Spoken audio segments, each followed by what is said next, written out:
Su nombre es Lady Giovanna Cifuentes Montoya, tiene grados académicos, es magíster en teología bíblica de la Universidad San Buenaventura, es profesional en ciencias bíblicas de la Universidad Minuto de Dios, administradora de negocios internacionales de la Universidad Rosario, es docente del área de ciencias bíblicas y tiene publicaciones en la guía didáctica para el estudio del método histórico crítico, estudio diacrónico del libro de Habacuc de la Universidad Minuto de Dios 2019. Vamos a orar entregando este tiempo al Señor, que sea un tiempo de mucho aprendizaje, un tiempo muy gratificante para todos. ¿Cómo está, hermano Cielo? Un gusto verlo.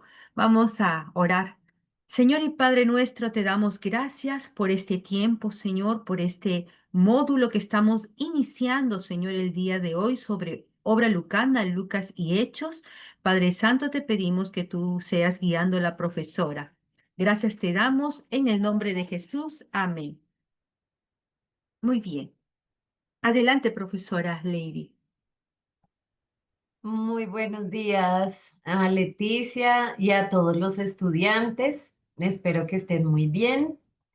Como lo acabamos de anunciar, vamos a dar inicio a este módulo que es la obra lucana dentro del Diplomado Internacional en Nuevo Testamento, que corresponde a los libros de Lucas y Hechos.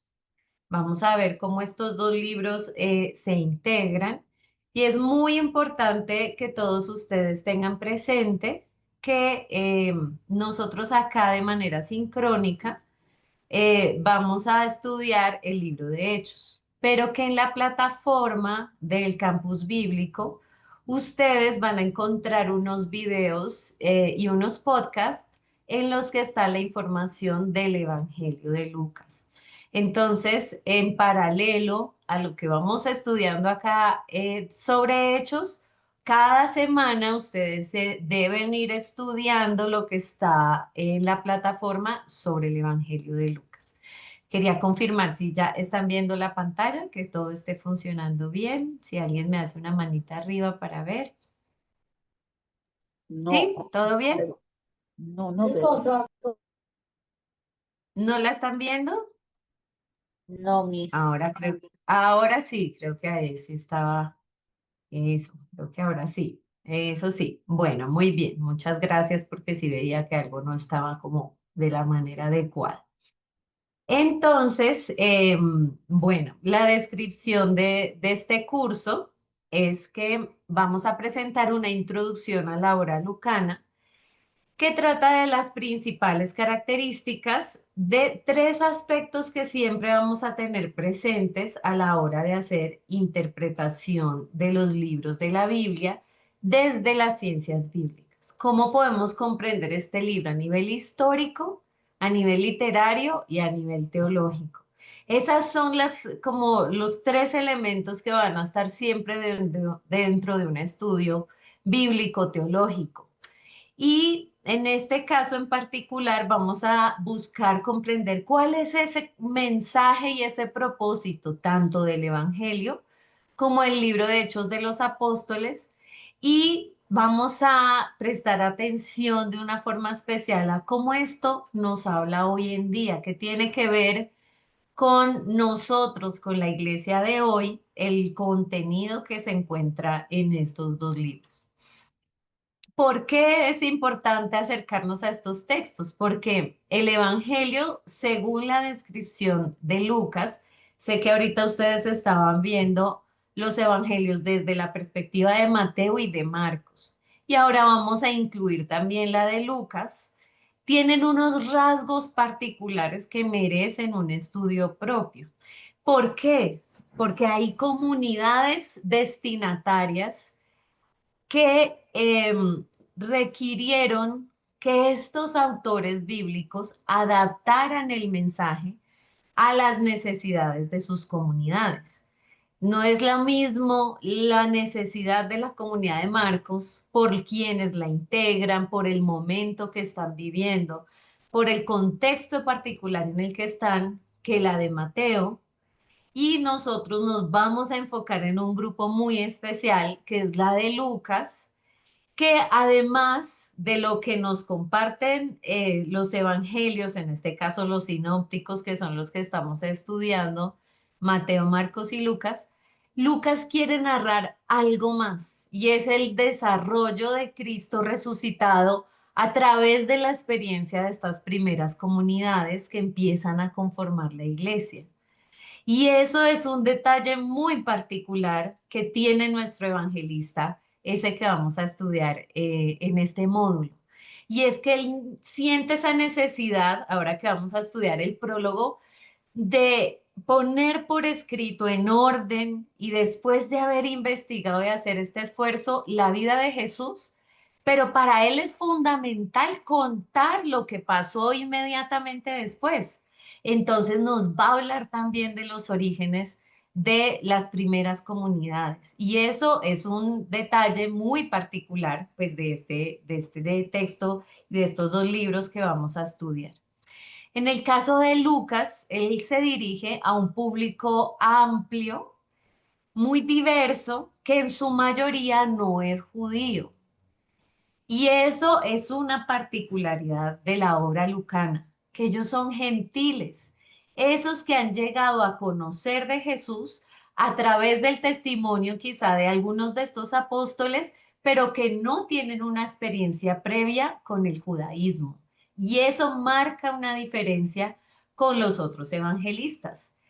Aquí también entonces se traza ese avance de la obra misionera que Dios lleva a cabo en este mundo, de esa invitación a la evangelización, a extender los espacios en los que nosotros hemos llegado a comunicar el mensaje del reino de Dios. La invitación aquí va a ser que nosotros sintamos y cada vez estemos más convencidos del llamado que Dios nos hace a compartir su palabra, su evangelio con otros. Y miren cómo este autor lucano nos muestra que la forma de hacerlo es a través del Espíritu Santo, que va a ser protagonista tanto en el evangelio como en el libro de Hechos, a través de la vida de Jesús y de la iglesia. El Espíritu Santo va a ser también esa teología de fondo que está en este evangelio y en este libro de Hechos que va a ser muy relevante para nosotros. ¿Cómo lo vamos a desarrollar? ¿Cuál va a ser el cronograma de estas clases entonces? La primera, hoy vamos a hacer una introducción muy general al propósito del libro de Hechos de los Apóstoles. En la segunda clase vamos a ver cómo se dio ese desarrollo del movimiento cristiano, cuáles fueron esas distintas etapas que se vivieron para llegar hoy nosotros a estar acá 2000 años después. Bueno, desde los orígenes, porque no haremos pues la eclesiología completa de estos años, sino de cómo eso que ocurrió inicialmente persistió en el tiempo y hoy nosotros seguimos dando fe de esta experiencia que ellos tuvieron. Luego, esto en particular que nos tiene la obra lucana, que es esa misión a los gentiles, esa invitación al seguimiento y a la misión y al compartir esto que ha cambiado nuestras vidas con otros. Y bueno, un personaje muy interesante que aparece en el libro de Hechos, que aunque también están sus escritos, acá nos habla mucho más de su vida, que va a ser el testimonio del apóstol Pablo. Entonces, de esta forma vamos a desarrollar las cuatro clases que vamos a compartir. ¿Cuáles son los compromisos? Porque en el diplomado, pues la invitación es que ustedes también, además de las clases sincrónicas o los que los ven en diferido, pero de este espacio de encuentro que tenemos, ustedes también en casa puedan tener un tiempo de estudio.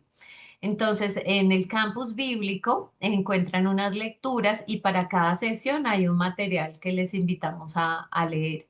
Entonces, en primer lugar está una lectura sobre Hechos de los Apóstoles. También hay un video que nos hace una gran introducción a los primeros 12 capítulos. Y tengo una invitación que a veces cuando hacemos estudios académicos sobre la Biblia, leemos autores, exégetas, especialistas en los textos, pero a veces no leemos los textos. Yo sé que ustedes están viendo 2 módulos y hay varios compromisos en cada curso, pero les hago esta amable invitación a que en lo posible también hagan la lectura del texto bíblico. Que, por ejemplo, para esta semana, hoy vamos a empezar abordando los primeros 4 capítulos y así sucesivamente en cada sesión vamos a ir estudiando otros capítulos que nos invitan a nosotros a, además de lo que académicamente desde las ciencias bíblicas vamos a aprender, pues que leamos el texto. Esa es la invitación. En la segunda clase hay un comentario bíblico. Les estoy compartiendo los análisis exegéticos de algunos temas en particular dentro del libro de Hechos para que ustedes se acostumbren a leer este tipo de documentos donde hay especialistas en Biblia que comentan versículo a versículo los textos y esto enriquece mucho la comprensión de los mismos. Luego, entonces, en la tercera clase los invito a otro comentario sobre el Concilio de Jerusalén con un video que complementa también esta parte del libro de Hechos, del 13 al 28, y un comentario bíblico al final sobre Pablo, que va a ser el tema que vamos a abordar al final. Recuerden que en la plataforma hay unos quizzes de obligatorios que ustedes cuando terminen deben pues resolver. Entonces, tengan muy presente cuáles de estos compromisos son de carácter obligatorio para que puedan estar al día con sus deberes en la plataforma del campus bíblico. Y hay unos foros, también tenemos esta posibilidad de entre semana estar comunicándonos. Yo, a partir de lo que dialogamos en clase, planteé unas preguntas para que en la semana estemos discutiendo sobre lo que acá en la clase se propuso. Obviamente que estos ya son temas de actualización, cómo lo viven ustedes, qué retos tenemos, todo eso en un contexto muy eclesial pues lo que corresponde al libro de Hechos de los Apóstoles. Entonces, la invitación que se familiaricen con la plataforma quienes por primera vez están haciendo los diplomados y estén revisando semana a semana cuál es la invitación que tenemos para complementar su formación, además pues de las clases que estamos desarrollando.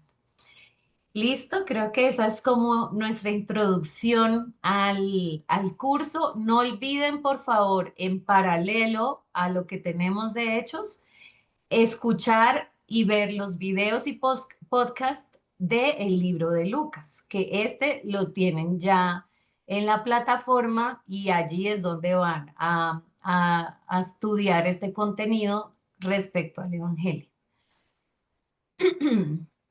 Bueno, muy bien. Vamos entonces a dar inicio. Ay, discúlpenme que está Bogotá muy fría, entonces nos afecta un poquito la garganta, pero bueno, vamos a hacer todo lo posible porque salga muy bien nuestra clase. El libro de Hechos de los Apóstoles entonces nos pone en un contexto de la obra lucana. Que esa obra lucana, mire lo interesante de este evangelista, quiere hacer un despliegue de la obra de salvación en continuidad de 2 momentos que vamos a tener presentes, el tiempo de Jesús que se da en el Evangelio y el tiempo de la iglesia. Y si quisiéramos, los estudiosos han querido añadir un tiempo de la promesa, esos relatos iniciales que están en el Evangelio de Lucas, donde está la promesa de lo que va a acontecer, toda la narración en torno a Zacarías e Isabel con Juan Bautista, a José y María, a Simeón y Ana, que también son personajes propios del Evangelio de Lucas. Y en este es todo el anuncio de eso que ya está por acontecer, esa expectativa que se tenía de un Mesías que va a venir y que iba a brindar bienestar al pueblo, ya está siendo anunciado, ya va a llegar, está por venir. Y en el Evangelio entonces se nos narra ese tiempo de Jesús, de todas sus obras y sus palabras, sus enseñanzas en Galilea y lo que acontece cuando sube a Jerusalén, donde ya se nos narran todos los textos de la pasión, muerte y resurrección. Y aquí vemos la actuación de Jesús con la fuerza del Espíritu. Es muy particular en el Evangelio de Lucas, no es así en los otros, donde dice que el Espíritu lo lleva a Jerusalén, a que termine esta misión de anunciar al Dios que Él quiere venir a dar a conocer, a ese Abba que se quiere revelar a este pueblo. Y entonces están todas esas actuaciones de Jesús que se dan en este contexto de Galilea y Jerusalén. Y después la ciudad de Jerusalén, que es muy importante en la obra lucana, se convierte en una bisagra que nos une el Evangelio con el libro de Hechos, porque en Jerusalén se va a dar el contexto de las apariciones y allí va a iniciar el tiempo de la iglesia. Y nos va a decir que no se va a quedar solo allí, porque ese es el gran mensaje de la obra lucana, que eso que están experimentando con la Pascua de Jesús, con su resurrección, parte de Jerusalén, pero tiene que ir a otros lugares, a Judea, a Samaria, a Roma, y nos dirá ahí en Hechos 1, hasta los confines de la tierra. Y ahí vemos otra etapa, que es la iglesia con la fuerza del Espíritu. Cómo el Espíritu acompaña este primer momento de las comunidades cristianas. Y este autor, miren y que le agradecemos que nos haya puesto todos estos hechos por escrito porque nos da la información para saber cómo fueron esos inicios. Y tenemos aquí un perfil un poco de ese autor de la obra lucana, en el que hace un prólogo para 2 tomos de su obra. Él se propuso contar esta historia completa, pero miren cómo es este autor. Lo que dice aquí en Lucas 1, del 1 al 4, dice, muchos han emprendido la tarea de escribir la historia de los hechos que Dios ha llevado a cabo entre nosotros. Mire lo que nos está diciendo este versículo. Otros ya han puesto por escrito. Y a ese otros es muy probable que se refiera a Marcos, que es lo más probable es que Lucas haya conocido el Evangelio de Marcos y otros textos que circulaban ya en estas comunidades. Entonces dice, ya otros ya han hecho esta tarea de comunicar esos hechos que Dios ha llevado a cabo, según nos los transmitieron quienes desde el comienzo fueron testigos presenciales y después recibieron el encargo de anunciar el mensaje. Ahí vemos el testimonio de los apóstoles. Pero miren lo que dice este autor. Yo también, excelentísimo Teófilo, que es un destinatario de esta obra lucana, que tenemos 2 maneras de interpretarlo. Uno, que es muy probable que las obras que se ponían por escrito en este tiempo tuviesen una persona a quien se le dedicaba o se le destinaba. Entonces pudo haber sido un personaje real de esta comunidad a la que se le dedica la obra. Esa es una opción. Pero también puede tener otro sentido, y es que si descomponemos la palabra teófilo, esa primera theo nos habla sobre Dios y filos sobre ese amor filial. Entonces también está destinado a todos aquellos que queremos ser amigos de Dios.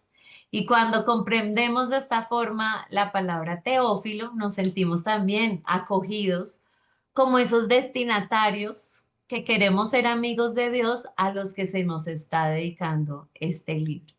Pero dice él que yo también, miren, lo he investigado todo con cuidado desde el principio. Él es un estudioso. Él, aunque ya ha escuchado un mensaje que le han contado, quiere profundizar. Y yo ahí los veo a cada uno de ustedes, que aunque quizá ya tienen una tradición y una experiencia cristiana, algunos de muchos años, están aquí con el deseo de seguir estudiando, investigando, aprendiendo, porque reconocemos, miren, como este mismo autor tuvo ese deseo de investigar, de profundizar, de escribir, dice él, me ha parecido convenientemente escribirte estas cosas ordenadamente. Él cree que con su investigación y con su esfuerzo puede compartir un mejor mensaje para su comunidad, no desvirtuó a los otros, pero es que él tiene al frente una comunidad de gentiles, ya lo vamos a detallar. Y esa comunidad necesita un mensaje que este autor les va a comunicar para que conozcas bien la verdad de lo que te han enseñado. Yo les invito a que este prólogo de la obra lucana, que vemos que en Hechos continúa, esa segunda parte dice, mi primer libro, excelentísimo Teófilo, el primer destinatario, escribí acerca de todo lo que Jesús había hecho y enseñado desde el principio. Y ahí arranca su narración del segundo tomo de esta obra. Pero que este autor y esta obra lucana nos inspire a nosotros en este esfuerzo de estudio que vamos a hacer.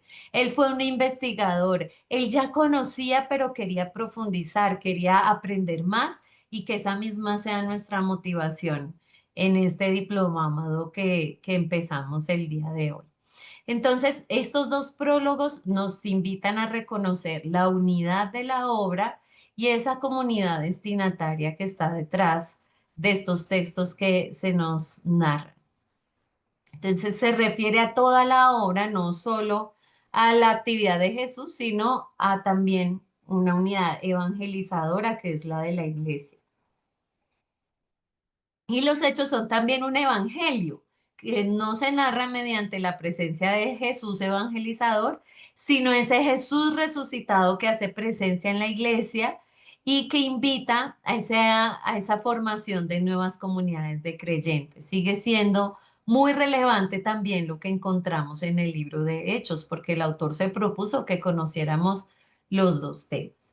Acá quiero compartirles por qué es importante asumir este rol de Lucas que investiga, que profundiza, que pone de nuevo por escrito y que nosotros entendamos y nos sintonicemos con esta necesidad de estudiar, porque la Biblia fue escrita hace más de 2000 años en una lengua distinta, en una época muy diferente a la nuestra y en una cultura y unos contextos muy distintos a los que nosotros hoy nos encontramos.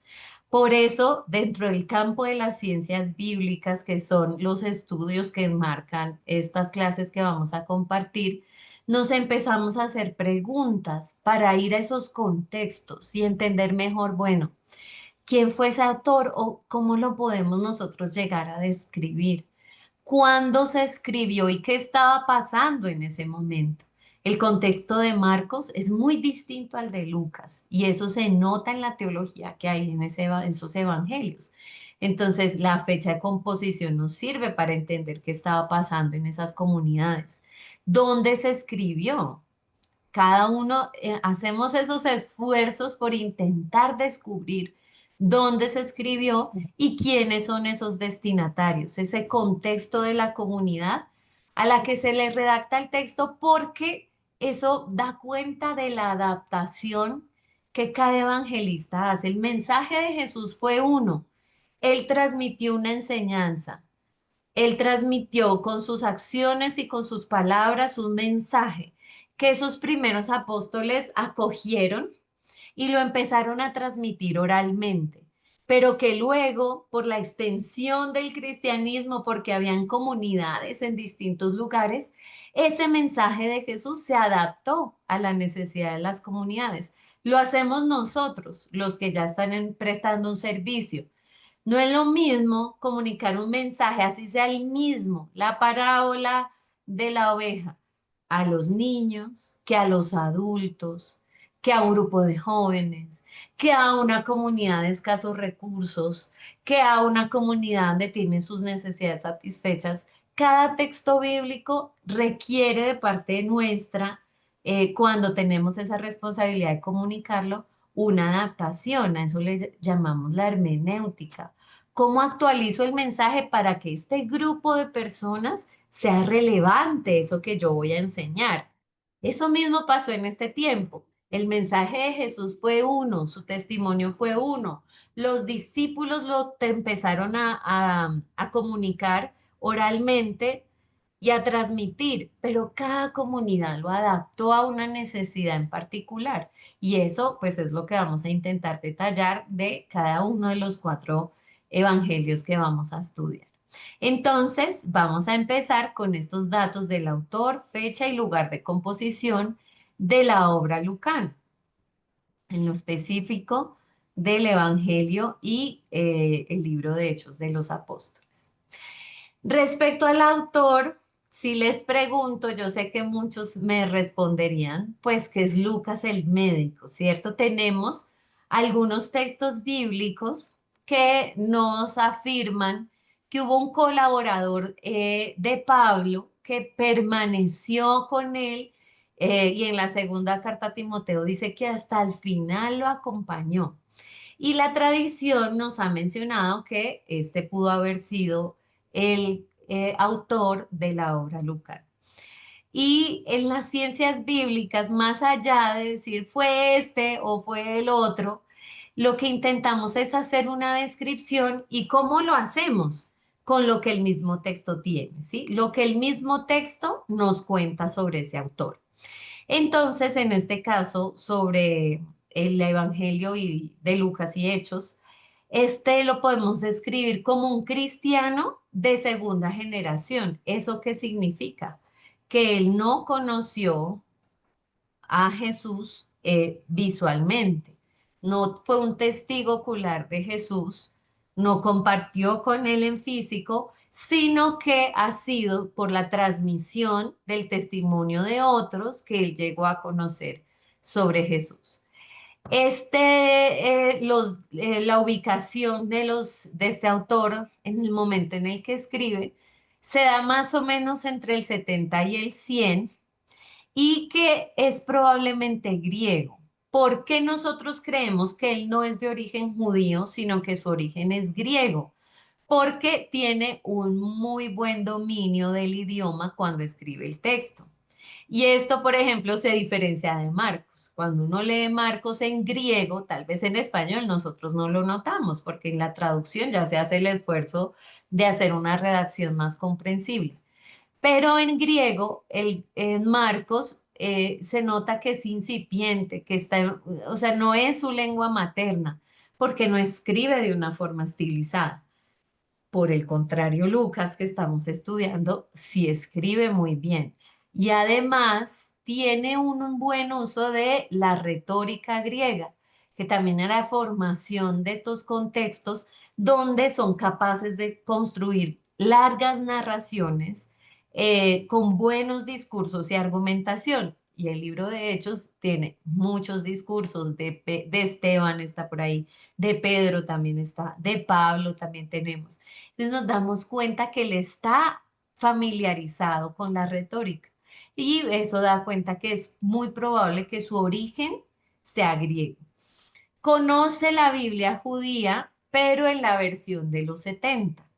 Esta que se tradujo del hebreo al griego, esta que llamamos la Septuaginta, o como ven ahí en la pantalla, los 70, es la traducción que se hizo de lo que para nosotros es el Antiguo Testamento o la Biblia hebrea al griego, precisamente para esas comunidades que vivían por fuera de Palestina y ya no conocían el hebreo como esta lengua de la escritura sagrada y por tanto para acceder al texto lo tradujeron del hebreo al griego y estas personas que vivían por fuera leían el texto era en griego.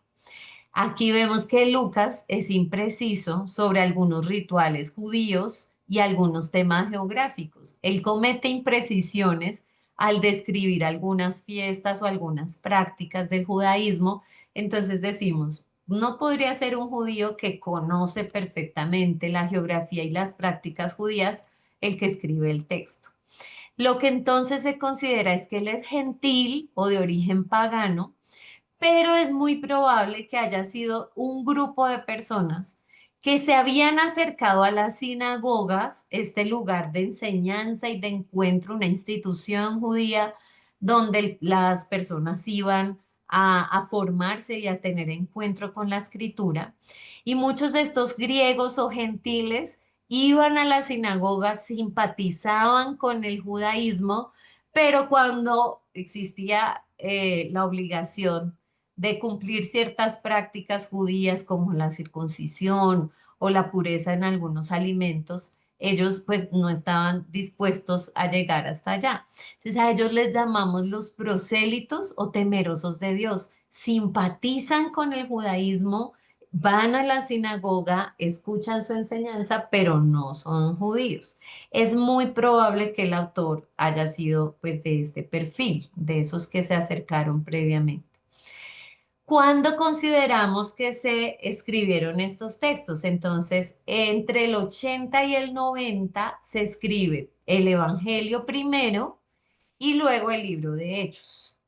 Ubicamos la redacción primero del Evangelio como hacia el año 80 y posteriormente al Evangelio el libro de Hechos, que será 90 o inicios de los 90 cuando se escribe. Y este se escribe en Grecia, en un lugar que denominamos la provincia de Acaya, ya les voy a mostrar un mapita, donde hay claramente una mentalidad helenista, una mentalidad griega. Aunque es el Imperio Romano el que domina en este momento, tienen toda esta influencia que el imperio anterior dominante había impregnado culturalmente y también a nivel religioso, con el culto que se rendía a los dioses y en el Imperio Romano, incluso a los emperadores. Entonces, si están viendo ahí en la pantalla un mapa que es la difusión del cristianismo en la época apostólica, estos primeros lugares donde se hizo la difusión del mensaje del Evangelio. Y lo que ven en gris son esos territorios hasta donde había llegado el mensaje. Si ustedes ven, creo que acá puedo hacerlo, acá está Atenas. Y en estas islitas por aquí que se encuentran, en este territorio donde estoy demarcando, es probablemente ese lugar donde surge el Evangelio de Lucas. Vamos a ver en cada uno de los evangelios, pues que están vinculados con territorios distintos.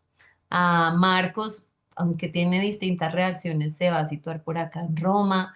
Al Mateo es probable, de esto siempre son hipótesis porque no tenemos algo que nos diga, Mateo se escribe acá, pero las intuiciones por el contexto que se narra en los evangelios nos sitúan que de pronto probablemente fue acá en Antioquía, aunque sabemos que muchos de los evangelios tienen distintas redacciones.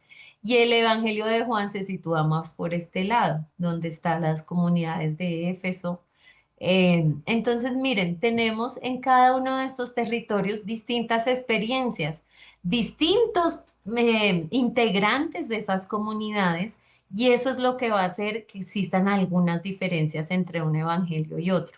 Ahora les voy a mostrar un ejemplo de eso cómo se llega a entender. Entonces, ¿cuáles son nuestros destinatarios? Esos de la comunidad lucana que están recibiendo estos textos. Entonces, vamos a tener presente que en el cristianismo primitivo, tras la Pascua de Jesús, salen unos liderazgos que podemos situar a tres personajes importantes. Uno es Santiago, que es el líder de la iglesia de Jerusalén. Él se queda con los que estaban en Jerusalén. Está la Pascua de Jesús, su resurrección, y entonces hay una comunidad que se queda establecida en la ciudad de Jerusalén, donde es el inicio, vamos a ver hoy sobre Pentecostés, la experiencia que viven allí originalmente, y ellos pues son judíos. Así que ellos aceptan a Jesús como Mesías, por tanto se convierten en judeocristianos que están en este territorio de Judea y son de habla hebrea o aramea, se acercan a los textos también de esos idiomas y van a seguir cumpliendo las normas que establece el judaísmo, pero han acogido a Jesús también como su Salvador. Entonces tenemos este grupo de personas mucho más cercanas al judaísmo, pero han aceptado a Jesús como Mesías. Lo ponemos como en un extremo. En el otro extremo tenemos a Pablo, que vamos a estudiarlo, pero necesitamos contextualizar un poquito acá para entender los destinatarios y sabemos de su misión a los gentiles. Él sintió un llamado de parte del Señor resucitado a ir a contarle a todos esos territorios qué era esta experiencia de Jesús, cuál era esa experiencia que él tuvo de encuentro, de renovación, de transformación. Y él siente esa vocación por los que no habían tenido experiencias previas en el judaísmo. A ellos los llamamos paganos o gentiles, es un sinónimo, pero aceptan a Jesús como su Salvador. Acogen el mensaje, la buena noticia de Jesús. Esto es interesante cuando hablamos de evangelio, porque el evangelio, la buena noticia, el evangelion, era la que daban los romanos, los emperadores, las grandes victorias de Roma. Y Pablo va a ir a decir que el evangelio, que la buena noticia, que la salvación, que lo que produce gozo y alegría, no es lo que el imperio romano dice, sino lo que Jesús vino a comunicar y lo que vino a hacer en la vida de las personas. Entonces Pablo se siente muy llamado a ese grupo, miren, unos de origen judío, otros de origen gentil. Y ahí está Pedro, que vive varias experiencias, pero que si lo situamos quizás en esa comunidad de Antioquía, él entonces se acerca a unos judeocristianos que viven por fuera, pero que son de habla griega, viven fuera de Palestina. Entonces a esos los textos los van a llamar los griegos porque son judíos, pero viven afuera. O estos también gentiles que hablamos ahorita, que son temerosos de Dios, que ya se habían acercado al judaísmo desde la sinagoga, pero no cumplen toda la normatividad. Y vemos que Pedro vive esa tensión, ¿no? Entre, hoy sigo con las prácticas judías porque él es judío, pero también en una visión que Dios le da, que purifica los alimentos, cuando se da cuenta que los gentiles y otros también reciben el bautismo, entonces está en ese punto de entender que el mensaje también es para ellos, pero que no va a perder tampoco esas tradiciones. Y miren cómo es de diverso el cristianismo primitivo. No todos seguían exactamente lo mismo por su historia previa. Lo que sí acogen es a Jesús. O sea, el mensaje central es que ellos han aceptado a Jesús como su Salvador, pero cada uno por sus historias, pues tienen unas experiencias diferentes. Entonces, en el caso de los destinatarios de la obra lucana, las consideramos estas iglesias del Mediterráneo Oriental que son lectores deseosos de informarse del cristianismo. El Evangelio y el libro de Hechos, ese deseo de otros de conocer de esta experiencia. Les anuncian de Jesús y dicen, yo quiero saber más de él. Pues están los textos. Pero nos damos cuenta por los detalles que este público es más de cultura griega, que es de estos gentiles que acogen a Jesús como su Salvador. Y lo vemos en un ejemplo, entre otros que pueden existir, en este caso de, si ustedes recuerdan, en el Evangelio, el relato en el que unos amigos llevan a un paralítico a una casa en la que está Jesús. Y estas son el tipo de adaptaciones que yo les quiero mencionar que se encuentran en los diferentes evangelios, cómo cada uno adapta según la necesidad de sus destinatarios.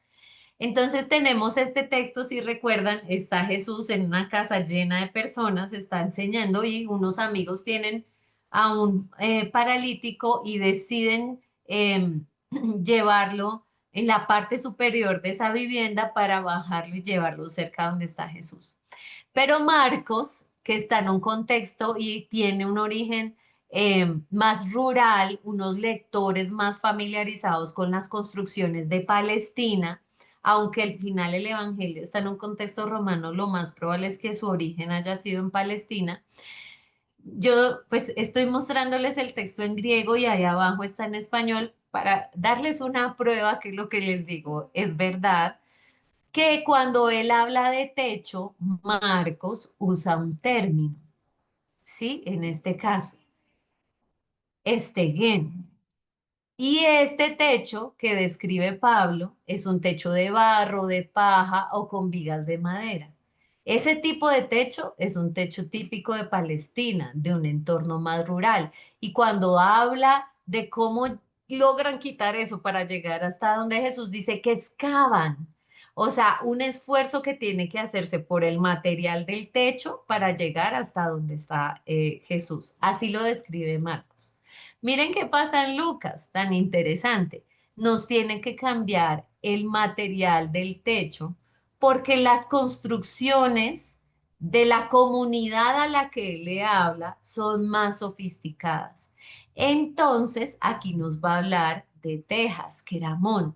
Cambia el material de lo que está en la parte superior de la vivienda para que sus destinatarios le entiendan, porque ellos son lectores urbanos que conocen la arquitectura greco-romana y que si le hablan los términos del material que se usa en Palestina, no lo van a entender.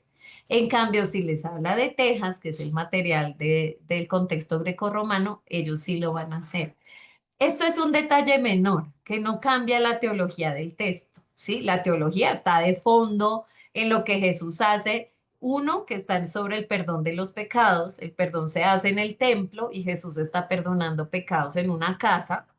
Y dos, el acto de curación que hace sobre el paralítico. Eso es lo que hay de fondo en el mensaje. Pero les quise mostrar este ejemplo de cómo se cambia el lenguaje para adaptarlo a una comunidad. Esto se hace en un detalle menor como este, o a veces lo encontramos en otras cosas, pues que pueden tener un poco más de significado a la hora de interpretar, pero nos hace conscientes que tenemos una diversidad. Son 4 evangelios que nos narran la vida de Jesús, pero que cada uno tiene ese deseo y esa necesidad de adaptarlo a sus comunidades. Em, Ay, Vanessa dice, con esto entiendo mejor la pregunta que formulé al profesor. Bueno, creo que surgió quizá el tema en la sesión anterior. ¿Quieres hacer algún aporte, Vanessa? Si quieres, te doy la palabra para aclarar o para complementar si necesitas algo. Hola, profe, bendiciones. Bendice. Bueno, no, es una pregunta que le hice y la verdad es que, bueno, Dios, ¿verdad? Es tan lindo. Con esto lo entendí mejor, ¿verdad? En cuanto a a lo que hace, a lo que explica usted acá, que lo explicó también el profesor en en la clase anterior, en la sesión anterior, perdón, pero que yo no estaba muy clara y al ver esto, ¿verdad? Que usted está explicando de los tipos de escenario, el tipo de personas a las que iba cada mensaje, cómo ellos, ¿verdad? Cambiaban, no significaba que el mensaje cambiara, sino cómo ellos adaptaban, ¿verdad? La explicación o el detalle, ¿verdad? De lo que allí estaba implícito para que la comunidad que lo recibiera pudiera entender. Entonces, iba más o Exacto. menos formulada esa la pregunta. Muchísimas gracias. Ay, muy bien, Vanessa. Me alegra que vayamos complementando, porque el estudiar los evangelios es entender la riqueza que ellos nos aportan. Cada uno tiene un mensaje, el esencial es Jesús, pero cada uno piensa en su comunidad al compartirlo. Y les digo, este detalle es menor, la teología del texto es lo más importante, pero sí como cada uno piensa en que su comunidad le pueda comprender lo que está intentando transmitir. Entonces, por eso sabemos que esta es una cultura griega, miren, en un contexto más urbano y que es muy probable que por la relevancia que Pablo tiene en el libro de Hechos, del capítulo 9 al 28, casi que se nos habla de él, pues es probablemente una comunidad de origen paulino, de estas que se crearon tras su anuncio, tras su misión, esas labores que él hacía, que no eran misiones como pues ahora a veces las hacemos, y es misiones pues de un día, de 2 días. Pablo se quedaba 1 año, 2 años en una comunidad hasta que la establecía en ese lugar. Entonces, es muy probable que ellos sean de esos destinatarios de alguna de estas misiones de Pablo. Esta obra incluye también aunque sea en menor medida, referencias a minorías judeocristianas. O sea, la mayoría son gentiles o son paganos, pero pues también puede que hayan judeocristianos que ya estaban en muchos de estos territorios que vimos en el mapa. Entonces, siempre hubo como comunidades mixtas, pero que prevalecían en algunas más judíos o en otras que estas típicamente más gentiles. Y la obra completa se escribe con el fin de afianzarles en el conocimiento del misterio salvador de Jesús y animarles a la proclamación de la buena nueva. Miren, este deseo de afianzar en la fe, ellos están descubriendo el mensaje de Jesús, pues se los tenemos que dar a conocer a través del Evangelio y pues del libro de Hechos de los Apóstoles. ¿Cuáles van a ser estas claves de lectura que vamos a tener para leer esta obra lucana completa? Una es que esta obra acoge a los paganos, tanto en el Evangelio, miren, hace adaptaciones. Por ejemplo, la genealogía que nos presenta Mateo es distinta a la genealogía que presenta Lucas. Un detalle de esas diferencias es que Mateo hace la genealogía de Jesús llegando hasta Abraham, una figura muy importante dentro del cristianismo primitivo para los judíos. ¿Sí? Pues Abraham, figura relevante para quién, para los judíos. Lucas, cuando hace la genealogía, va hasta Adán, que significa la humanidad, donde acoge a todos. Él, de nuevo, como Vanessa nos compartía, adapta el texto para que sus destinatarios se sientan incluidos. Ellos también son parte y por eso toda la humanidad hace parte de ese plan de salvación. En ese y muchos detalles se va a notar cómo hay una acogida a los paganos o a los gentiles. Como también va a ser muy frecuente la predicación de la palabra para todos estos acontecimientos de convencer al otro del mensaje de Jesús. Entonces, Pedro va a predicar, Pablo va a predicar, bueno, desde el Evangelio se van a las misiones. Acá es mucho más el número de misioneros que en los otros. ¿Por qué? Porque eso va a ser fundamental para esa comunidad, pero no niegan la preeminencia del pueblo judío. O sea, no, por más que es de origen gentil o pagano, no lo desvincula de el origen que tiene dentro del judaísmo. Eso se va a mantener y se va a respetar dentro del Evangelio y de Hechos. Otro detalle que hablaremos bastante en las siguientes clases es la fidelidad en la persecución. Como la persecución fue un tema constante en los orígenes del cristianismo, en otros textos del Nuevo Testamento también va a estar presente en las cartas cómo enfrentar esa persecución por ser cristianos, por afirmar la salvación y acoger el mensaje del Evangelio de Jesús. Y en medio de esa persecución, cómo ellos pueden acogerse con confianza en el auxilio del Espíritu Santo, protagonista de la obra lucana, constante en los dos tomos de esta obra. Entonces, es el Espíritu el que impulsa a los apóstoles a dar ese testimonio, a ir a otros lugares, a no callar este mensaje que el Señor pues les ha comunicado, les ha dado a conocer. Bueno, hasta aquí entonces sobre los destinatarios, las claves de lectura. Ahora, otro aspecto que tenemos en cuenta en las ciencias bíblicas, además del contexto, miren, hablamos del autor, de la fecha de composición, del lugar, de los destinatarios. Otro elemento que es importante es cómo organiza los temas. ¿Sí? ¿Qué estructura literaria le da? Cuando ustedes hacen un escrito o leen un libro, hay un índice. Y ese índice nos dice, mire, esta es la ruta que vamos a realizar para comprender este tema o que yo quiero dar a comunicar o a conocer. Eso mismo se lo plantearon los escritores, pero no nos lo dejaron a veces de una evidencia como nosotros que usamos títulos, subtítulos y demás, sino que con algunas pistas nos van dando a conocer cuál fue esa ruta, ese índice que ellos trazaron para dar a conocer su obra.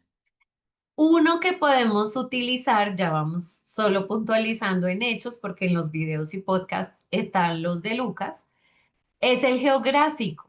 Y entonces podríamos dividir el libro de Hechos en un prólogo que está del capítulo 1, versículos 1 al 11, y después una primera sección que va del 1:12 al 5:42, donde se nos habla de eso que les dije ahorita. ¿Qué pasa al inicio en Jerusalén? Es muy importante lo que sucede en esos orígenes en Jerusalén. Y después del 6:1 al 15:35, ¿qué pasa de Jerusalén hacia Antioquía? Que es esta otra ciudad muy importante en los orígenes del cristianismo. Entonces nos va a narrar todo lo que acontece geográficamente en estos territorios, y una tercera parte del 15:36 al 28:29 de Antioquía a Roma, en lo que termina el viaje de Pablo hasta Roma. Geográficamente podemos verlo así, con un epílogo o un cierre que está al final del libro en los últimos versículos. Este sería un criterio geográfico de cómo dividir o estudiar el libro de Hechos.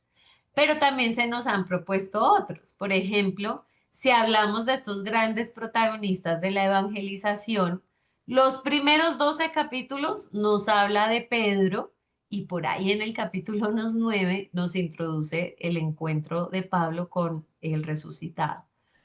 Y una segunda parte, los hechos de Pablo, y donde nos mete a Pedro en el capítulo 15, involucra a ese otro gran personaje en la Asamblea de Jerusalén, donde dirimen ese conflicto que se presentó, que vamos a hablar de eso en las próximas clases. Sería otra forma sencilla de entender cómo está el libro, Hechos de Pedro y Hechos de Pablo. Pero también miren que el autor juega, digamos, juega entre comillas o hace uso de algunos elementos interesantes dentro de su estructura literaria. En el capítulo 1 nos narra sobre los 12, pero destaca a dos personajes, a Pedro y a Juan. Luego en el capítulo 6 es la elección de los 7 que van a prestar un servicio, pero entre esos 7, perdón, se destacan dos, Esteban y Felipe. Y luego la elección de otros 5, pero entre esos, que en contexto de misiones, pero entre ellos se destacan dos, Bernabé y Pablo. Entonces, miren, claves en las que se nos narra cómo en esas grandes elecciones van a haber dos personajes que se destacan en cada una de las misiones y tareas que se les consignan. Detalles literarios que tiene este libro, pues que empiezan a llamarnos la atención. Voy entonces a compartirles de dónde tenemos los textos que hoy leemos del libro de Hechos, de dónde los sacamos, porque tenemos hoy ese contenido con algunas particularidades que tiene el libro de Hechos de los Apóstoles. Entonces, vamos a hablar de que para construir este texto, Lucas tuvo que contar con diversas fuentes que le dieron ese material narrativo, ¿sí? No todo estaba, o sea, no fue que una inspiración propia escribir de A hasta la Z del libro, sino que él tuvo material que fue consiguiendo, recopilando, seleccionando y adaptando para llegar a la redacción final de este texto. Entonces, consideramos que él incluía y contaba con fuentes literarias de otros relatos que ya estaban escritos, y también sabemos el valor del testimonio oral, la tradición oral de esos que fueron testigos oculares.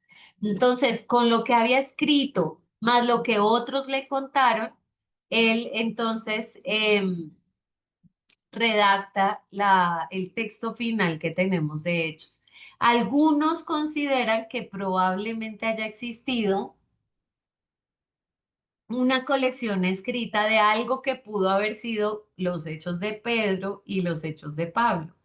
Y con la labor del autor es recoger esas fuentes, seleccionarlas y adaptarlas a pues, la comunidad que le está destinando este texto.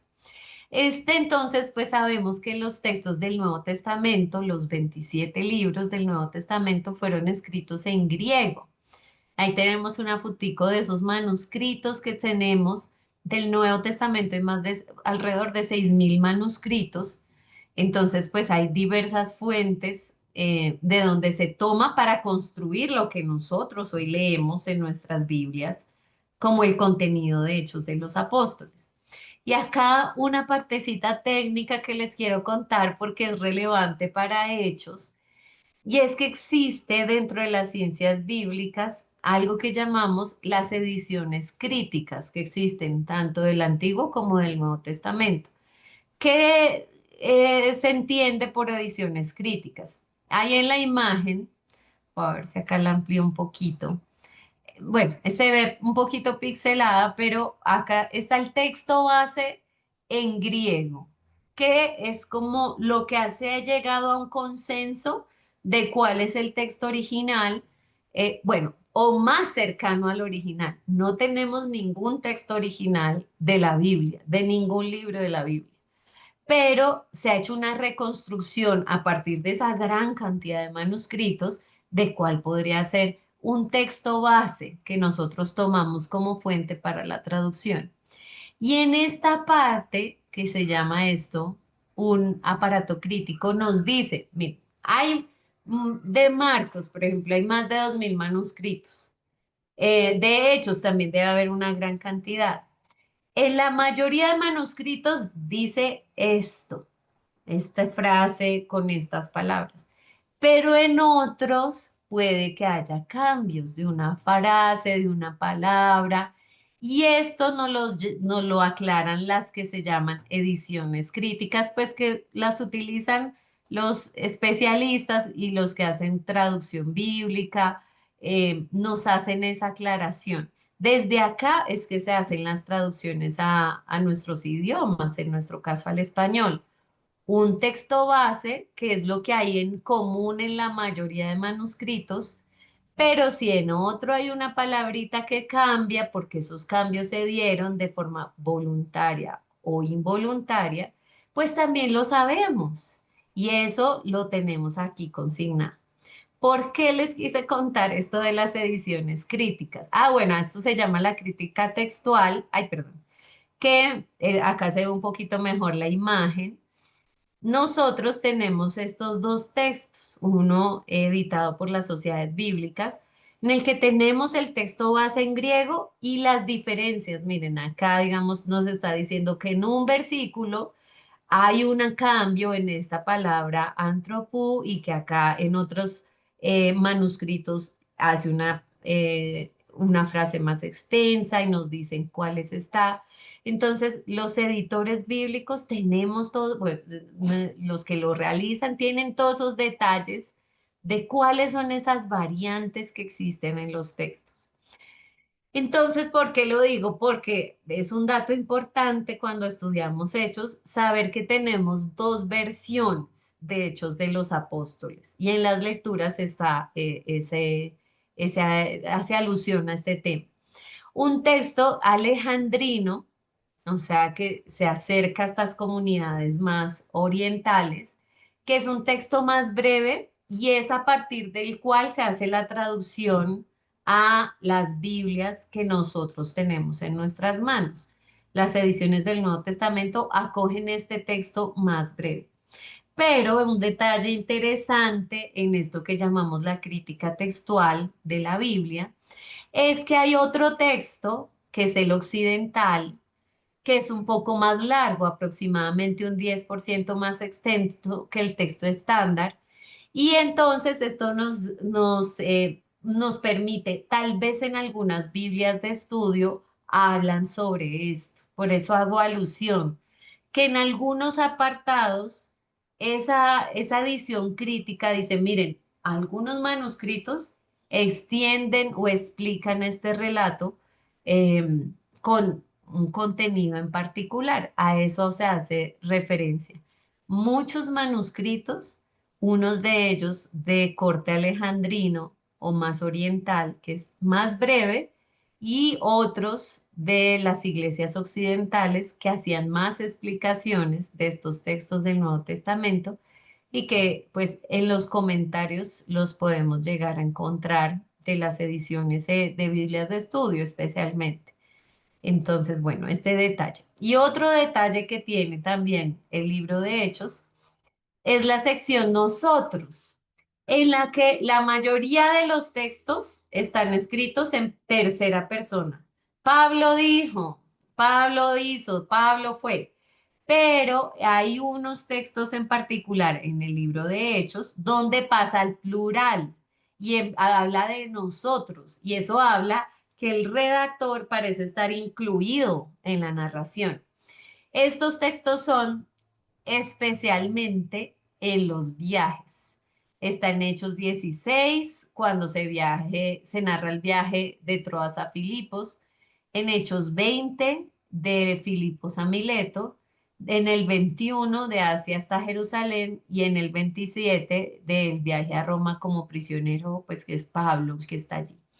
Entonces es interesante, como estamos hablando de las fuentes, al parecer de estos otros textos que existen, hay unos que son un género literario que pareciera ser el diario de un viaje a bordo.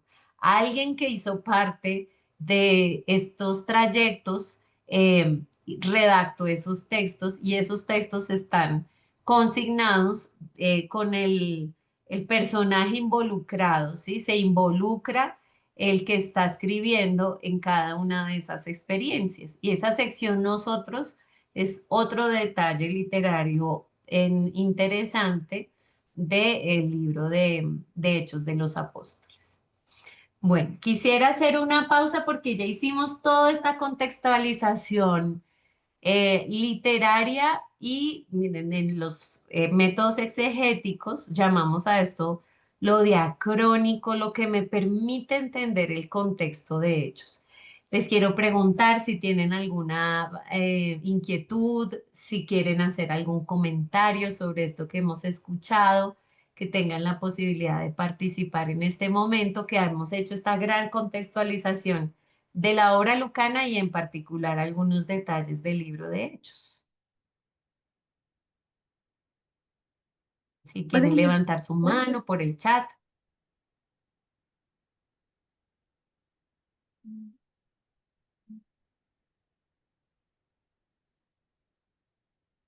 ¿Habían escuchado sobre estos detalles o es la primera vez que escuchan sobre los mismos?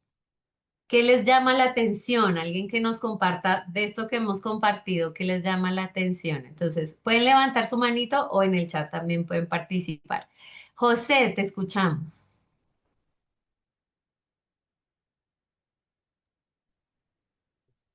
Buenas tardes. Sí, Buenas tardes. según lo que le he escuchado, entonces,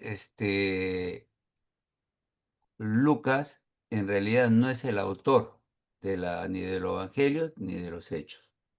Lo que estamos hablando es de una comunidad. Es la comunidad lucana a la que se hace la escritura. Es una comunidad lucana que cuando escribe, esté escribiendo a una comunidad que toma el nombre de Teófilo.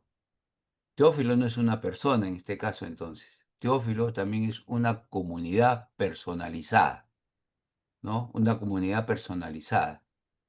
Esto pasa también lo mismo con Mateo, porque Mateo tampoco se sabe que sea Mateo el que escribió, sino sea su comunidad antioquana de descendencia petrina, ¿no? Igual como Ujú. Marcos, que es romana, porque menciona muchos nombres romanos conocidos y también mencionados en la escritura. Entonces, los autores más son referencias, como antiguamente se hacía a personas que eran muy conocidas Ujú. y se tomaban el nombre, no sé cómo se llama técnicamente esa palabra, y La pseudonimia. la pseudo, no sé, ahorita no lo he entendido bien, pero Mm. creo que son comunidades y dentro de esas comunidades ha habido varios escritores, porque sí tengo entendido que Hechos de los Apóstoles tienen varias tradiciones, ¿no? Hay una tradición petrina, hay una tradición paulina, Vale. tenemos también la tradición de Santiago, el hermano de Jesús, que también formó su propio movimiento. Pedro formó su propio movimiento y Pablo formó su propio movimiento. De los tres, el movimiento que quedó fue el de Pablo. Pedro, en Antioquía, fue poco a poco disminuyendo. Santiago no salió de Jerusalén y su movimiento fue apagado, transformándose posteriormente en los... Bueno, esto posteriormente seguramente nos va a explicar. Y Pablo es el que triunfa dentro de los cristianismos iniciales con su evangelio, ¿no? Pero eran comunidades. En realidad Pablo de repente Ujú, escribió poco y más escribieron sus discípulos a nombre de él también, ¿no? No sé si estoy equivocado o no sé, estoy hablando, ujú, pensando en lo que usted ha referido y en la clase anterior también, que hablamos mucho de ujú, lo que los escritores eh, no estaban presentes, por ejemplo, en el nacimiento de Jesús, pero no habían escritos tampoco. Entonces, ¿cómo escucharon, cómo vieron al ángel, cómo escucharon a María? Entonces, tuvieron que dilucidar, pensar, razonar, utilizar escritos que habían ujú, escritos, ir a bibliotecas de repente y estudiar y de ahí deducir qué es lo probable que haya sucedido y escribirlo para que quede como testimonio para la comunidad. ujú. Era Así primero es, oral, José. ¿no? Igual que la escritura hebrea. No sé por qué le llaman Antiguo Testamento, ¿no? Le dicen pero ese Ujú, es una forma de hablar, pero la escritura hebrea también es igual. Un tiempo estuvo oral y luego pasó a ser escrita. Y en el Nuevo ujú. Testamento es lo mismo, se repite. Primero fue oral, Así hasta es, que luego decidieron ponerlo por escrito, ¿no? así es. Es un Tú comentario. nos invitas a pensar en varios temas. Gracias. Ok, recoges varios temas. Entonces, uno sobre los autores. Y así es, desde las ciencias bíblicas. Optamos para hacer una descripción del autor de acuerdo a lo que el mismo texto nos permite concluir y entendemos que la tradición los ha vinculado a ciertos personajes, en este caso a Lucas, pero entendemos más que quién podría haber sido, hacemos ese perfil y que quizás hay algún motivo, porque eso tampoco se pierde de vista, por el cual la comunidad lo vinculó a Lucas, ¿sí? ¿Y por qué lo vinculó a Mateo? O sea, de alguna forma tendría algún aspecto que les permitió llegar a ser posteriormente esos vínculos. Pero si la tradición ha formulado unos autores, en las ciencias bíblicas hacemos más una descripción del perfil de ese autor de acuerdo a lo que el mismo texto nos permite concluir. Y lo mencionamos y hay varias fuentes que existían, ¿sí? Pasa en los evangelios. Es muy probable que lo primero que se haya escrito fueron los relatos de la pasión, así estén de últimas en el evangelio, pero que esos escritos empezaron a circular, los dichos de Jesús circularon. En este caso, mencionamos ahorita, la tradición de Pedro circuló, relatos sobre Pablo circulaban. Y este que llamamos este autor lucano tiene ese deseo de investigando, nos lo dice él mismo, investiga todo, pero lo quiere poner por escrito de una forma ordenada, recogiendo, recolectando todo eso que está circulando y además seleccionando y adaptando el mensaje a esa comunidad. Y sí es muy probable que sean las comunidades que sean las que originan la intención de escribir. Sí, es poco probable que haya sido una sola personita por allá con un deseo de escribir el texto, sino una comunidad que motiva la escritura de los textos en este caso, la obra lucana, y bueno, en cada evangelio en particular habrá unos. Gracias, José, se nota tú ya has apropiado mucho estos estudios bíblicos. Jonathan, te escuchamos y después a Wendy. Dios les bendiga a todos, paz de Cristo sobre sus vidas. Bueno, profe Lady, quería hacerte una consultica en cuanto a la traducción desde el griego. ¿Sí? Hablabas de algunas alteraciones intencionales y otras intencionales. Me gustaría recibir una recomendación de parte tuya o de parte de la librería como tal, en que podamos identificar esos tipos de textos. Yo pongo pues mi ejemplo y yo tengo una versión que es la Biblia Kadosh, ¿sí? Me gusta bastante y voy a poner pues un ejemplo sencillo. Mateo 28:19, en cuando habla de la forma bautismal, dando pues alusión en la Reina Valera 1960, en el nombre del Padre, el Hijo y el Espíritu Santo, y la Biblia K2, traducida del griego, ¿sí? Menciona en la fórmula bautismal que es en el nombre de Jesucristo, como está en el libro de Hechos y la obra lucana que estamos meditando. ¿Sí? Entonces, como este sencillo ejemplo, me gustaría recibir algunas recomendaciones tuyas en alguna versión bíblica, esas herramientas que nosotros podamos tener para identificar esas alteraciones, profe. Muchas gracias. Muy bien. Pues una que es de uso académico, que es la que, pues, en su gran mayoría de los que estamos en el mundo académico utilizamos, es la Biblia de Jerusalén, pero una Biblia de estudio en la última edición que está en español, que es la del 2018. Aunque la Biblia de Jerusalén tiene, digamos, ahí por ahí un asterisco en cuanto a que primero hacen una traducción al francés y después al español, sigue siendo dentro de los tipos de traducción que existen.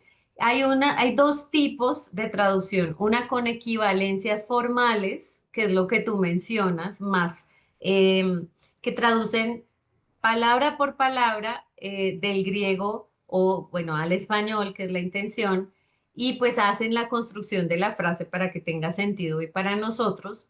Esa sería, digamos, una de las opciones. Y la Reina Valera también 60, pero en Biblias de estudio que en sus notas al pie de página hagan ese tipo de comentarios, porque necesitamos una fuente que nos comente las distintas variantes. Pues los que tienen mucho más experiencia lo hacemos directamente desde el texto griego, porque esto que les compartí en las foticos, pues existe y es de, digamos, relativamente fácil acceso. En las tiendas de sociedades bíblicas se encuentran.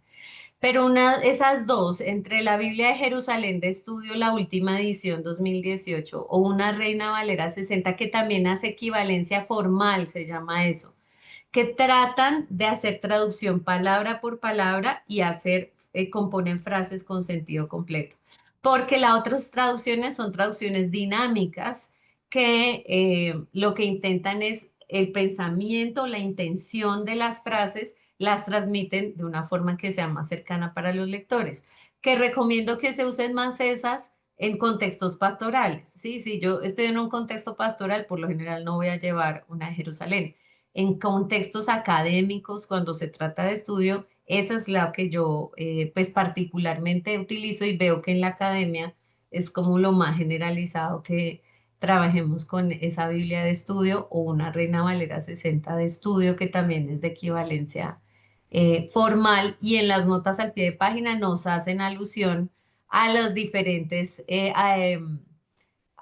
variantes, es el término que hay en los distintos manuscritos, ¿sí? Las variantes que, Jonathan, eso, o sea, es una opción que nosotros tenemos al conocer esa variedad, que hace parte un poquito más de un estudio detallado de crítica textual, porque hay unos criterios para seleccionar esas variantes. Puede que lo tenga un manuscrito, pero que sea un manuscrito muy posterior, que no tenga el mismo peso que otros. Entonces, en eso hay que estudiar un poquito más o profundizar sobre temas de crítica textual para comprender la relevancia que tienen las variantes. Pero bueno, esa podría ser mi recomendación. Y Wendy,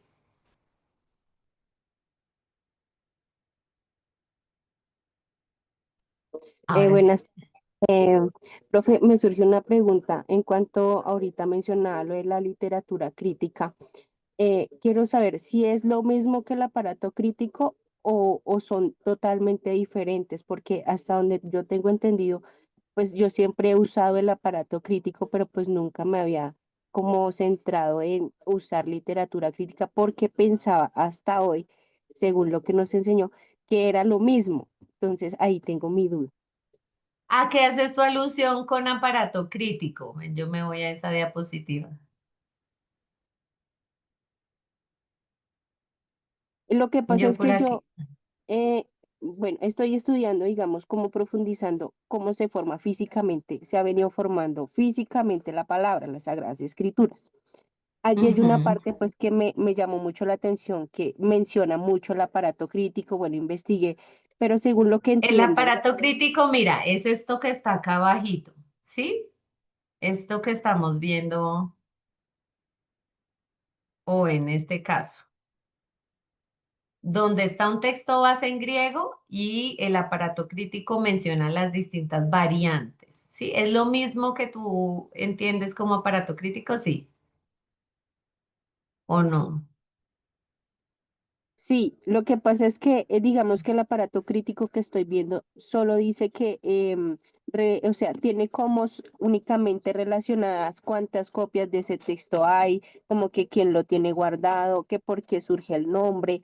Entonces, mirando ahorita lo que estabas explicando, veo que es un poquito más amplio, entonces me surgía la duda si era lo mismo Ah. o si es diferente. No es esto, o sea, porque esto que yo te estoy mostrando nos dice, por ejemplo, acá está en el Partiro 66, en el 75, en Códice Aleph, ¿sí? Entonces, esto es como una síntesis de eso que tú estás mencionando. Al final de una Biblia en edición crítica, que no la tengo acá a la mano, nos dice dónde está ubicado, qué universidad lo tiene, dónde se encuentra, sí, es toda esta información de los manuscritos que tenemos con sus variantes, porque realmente el aparato crítico lo que menciona son las variantes, ¿sí? Porque se ha llegado a un texto base en común, que es el que tenemos en la parte superior, que es desde donde se hacen las distintas traducciones. Pero sí, o sea, esto que tú mencionas, este es el aparato crítico que nos lleva a mirar cuáles son los manuscritos, de qué años son, dónde están guardados, cuál es su importancia. Y lo mismo que le decía a Jonathan, en eso hay criterios de ponderación, cuáles son más importantes, por qué, criterios como antigüedad, como diversidad, entre más, pesa, digamos, el criterio de mayoría sobre criterios de dificultad. Entre más difícil sea el texto, entonces es muy probable que sea más original. Entonces, de eso hay que formarse en esto que es muy detallado. Quizás no es un tema para los demás que nos escuchan tan introductorio. Esto ya es un tema un poco más especializado. Pero bueno, me alegra ver que hay personas muy interesadas que conocen ya un poco del tema de ciencias bíblicas y que tienen ese interés por buscar pues versiones de la Biblia que nos acerquen y nos profundicen en el mensaje que hay en cada uno de estos textos. Es bienvenidos a seguir en estos estudios. Para los demás, espero que haya sido claro, pero tranquilos que no estamos todavía en esa etapa de adentrarnos en temas de griego y los detalles de cómo están conformadas. Lo traje a la clase porque, pues particularmente en Hechos existen esas diferencias con el texto alejandrino y el texto occidental y esa sección nosotros que también es muy particular en el libro de Hechos. Pero bueno, aquí todos vamos en ese camino de profundizar en los textos de la Sagrada Escritura. Para ir avanzando entonces en este deseo de estudiar el libro, vamos a pensar en esos primeros 4 capítulos que la invitación les decía al inicio, es que ustedes los puedan leer, pero vamos hoy entonces a elegir, porque de esos 4, uno de los relatos más importantes que hay en esa sección, que es el relato de Pentecostés. Entonces les invito a que por favor, pues si tienen ahí sus Biblias a la mano, podamos hacer la lectura de Hechos capítulo 2 y vamos a leer los versículos del 2 al 11. Si alguien nos puede, por favor, ayudar. ¿Puede repetir el capítulo? Hechos capítulo 2, versículos 2 al 11. Ya. Perdón, Hechos capítulo 2 del 1 al 11, del 1 al 11. Cuando llegó el día de Pentecostés, estaban todos unánimes juntos, y de repente vino del cielo un estruendo como de un viento recio que soplaba, el cual llenó toda la casa donde estaban sentados. Y se les aparecieron lenguas repartidas como de fuego, asentándose sobre cada uno de ellos. Y fueron todos llenos del Espíritu Santo y comenzaron a hablar en otras lenguas, según el Espíritu les daba que hablasen. Moraban entonces en Jerusalén judíos, varones piadosos de todas las naciones bajo el cielo.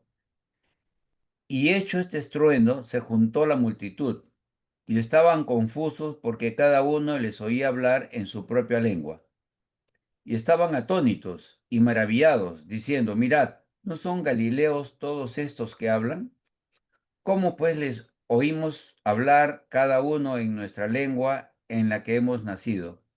Partos, medos, elamitas y los que habitamos en Mesopotamia, en Judea, en Capadocia, en el Ponto y en Asia, en Frigia y Panfilia, en Egipto y en las regiones de África más allá de Cirene, y romanos aquí residentes, tanto judíos como prosélitos, cretenses y árabes, les oímos hablar en nuestras lenguas las maravillas de Dios. Muy bien, muchas gracias. Tenemos entonces este relato que en el contexto de estos primeros capítulos nos está narrando en el primer capítulo, pues el hecho de la ascensión donde se está em, dando ese mandato misionero de qué es la expectativa de lo que va a suceder de aquí en adelante y esa invitación que surge a que ese mensaje que ellos han recibido y con la fuerza del Espíritu lo van a ir a comunicar de Judea, Samaria y hasta los confines de la tierra. Luego está este relato de Pentecostés, que es una transición entre la era de Jesús y la que va a ser la era de la iglesia. Miren que va a ser como este gran momento de capacitación, de llenarlos, de dotarlos de lo que necesitan para lo que van a realizar de ahí en adelante.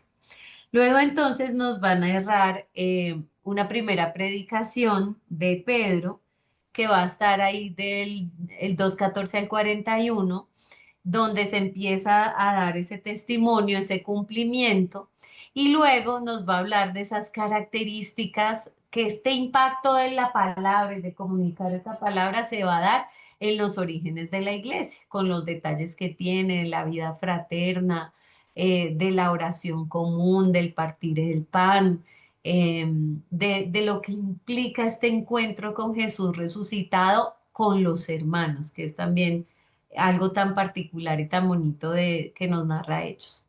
Pero aquí entonces estamos viendo esta comunidad formada por Jesús y ahora es el paso a la comunidad que va a formar el Espíritu Santo a través de este signo, de esta experiencia, de esta teofanía que el pueblo o este grupo de personas va a experimentar. Entonces vamos a ver qué es lo que es Pentecostés para los judíos, qué significaba previamente. Y esta era una fiesta de origen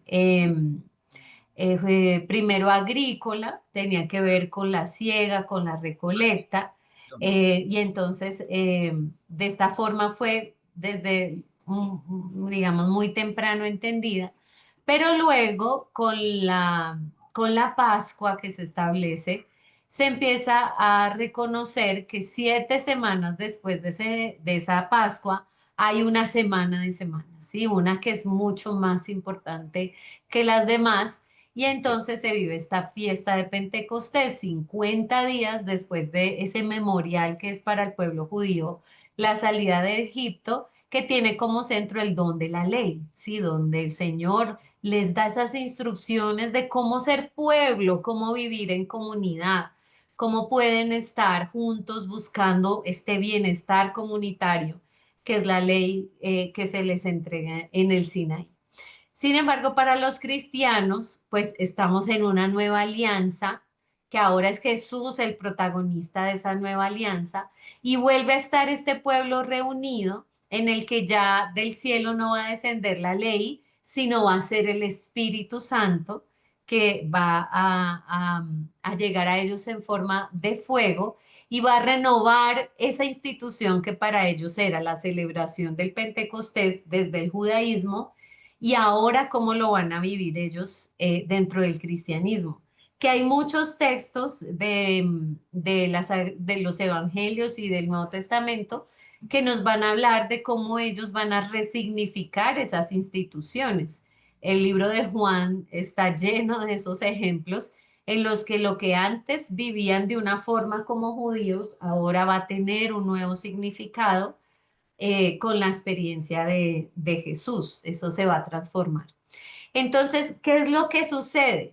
En el versículo 1 se nos narra una preparación de este acontecimiento. Y dice que cuando llega la fiesta de Pentecostés, estaban unidos en el mismo lugar. Miren que nos habla de una unidad temporal y una unidad espacial de la comunidad. Y ese tema juntos o homú en griego va a ser fundamental en todo el libro de Hechos. Esta experiencia de salvación ahora con Jesús se vive en comunidad, la experiencia es comunitaria. Ahora José nos recordaba las distintas comunidades, la diversidad de experiencias en los orígenes del cristianismo, pero la invitación fue siempre a vivirlo unidos, a vivirlo con otros, a no vivir esto de manera aislada. Y así entonces es como inicia este relato que de los versículos 2 al 4 nos va a hablar de esa manifestación divina. Lo explicamos como una teofanía, un momento de encuentro con Dios, como muchos otros que se nos narran en la escritura, en el que el ser humano llega a tener esa posibilidad de encuentro y que muchas veces tiene unos signos que la acompañan como manifestaciones divinas, que aquí va a estar tres signos que van a estar presentes: el viento, el fuego y las lenguas. Ya vamos a profundizar en ellos. Y luego el impacto que tiene esta teofanía, este momento de encuentro con Dios, que genera una experiencia de asombro y de comprensión entre los que están allí. Después, a partir del versículo 12, también va a estar las críticas y las resistencias que se van a dar por esta experiencia. Pero entonces, pues detallemos primero lo que se nos narra. Entonces, en primer lugar está un viento fuerte. Y ese elemento del viento, pues nos lleva a unos textos de la Biblia hebrea, en Génesis, donde se habla de ese aliento de vida que Dios sopla sobre sus hijos, y en Ezequiel 37 también. Ese aliento que llena ese espacio sagrado, esa presencia de Dios que se manifiesta a través de este signo. También está el fuego, dice que son lenguas como de fuego, que tradicionalmente en el texto bíblico se comprende el fuego como una experiencia de purificación y que en este caso es muy particular porque todos lo pueden recibir. A diferencia del Antiguo Testamento, donde solo algunos, cuando tenían un llamado en particular, tenían esa presencia del Espíritu. El Espíritu se les daba a los profetas o a estos personajes que Dios elegía con misiones muy particulares, y solo ellos eran los que podían vivir este tipo de experiencias pues junto a Dios. Pero miren cómo ya lo que cambia y transforma en este primer momento tras la resurrección de Jesús es que la presencia del Espíritu va a ser para cada persona. Y eso es una gran diferencia en lo que estudiamos como neumatología o la presencia del Espíritu de lo que era antes y en el y en el Nuevo Testamento. A través de Jesús es que todos podemos participar de esta experiencia. Y en cuanto al tercer signo, que son las lenguas, que el texto habla de idiomas diferentes, donde cada uno puede comprender lo que se está anunciando. Es un signo que se nos narra en este texto sobre esa misión universal.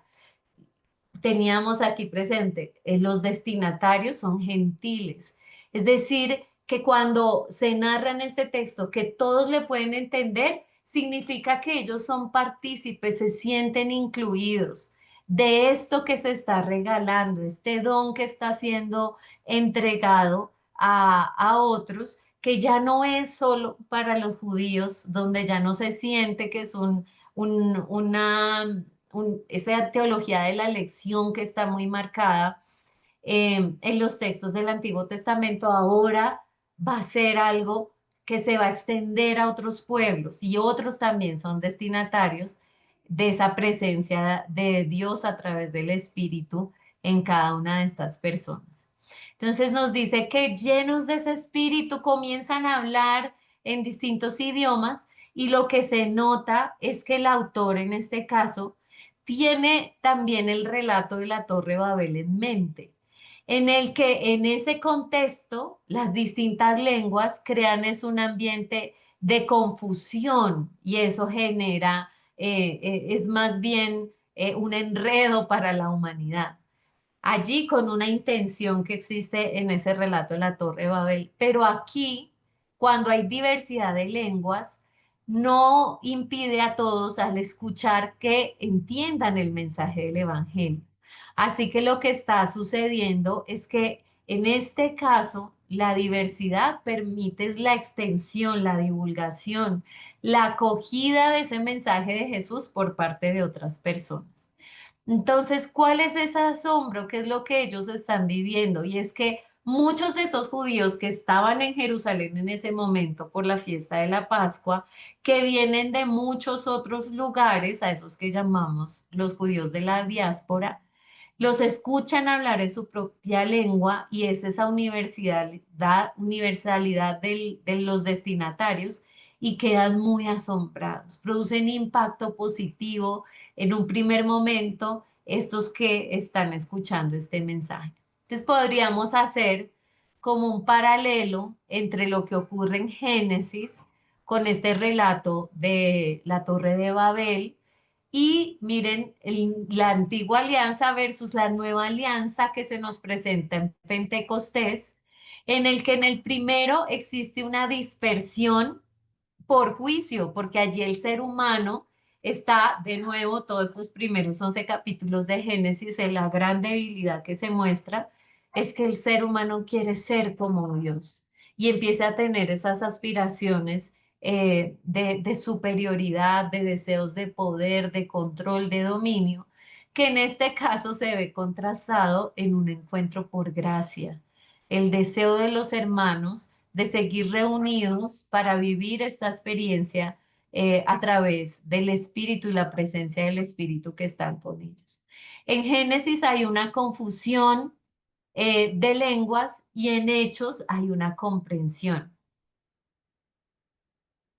una acogida que se le empieza a dar al mensaje de salvación de Jesús. En Génesis es el orgullo humano, este deseo de autosuficiencia que se expresa como esta gran debilidad que tenemos los seres humanos, y en Pentecostés la glorificación divina, donde terminan con un gesto de acogida, de alabanza, de encuentro con Dios a través de esta experiencia de teofanía.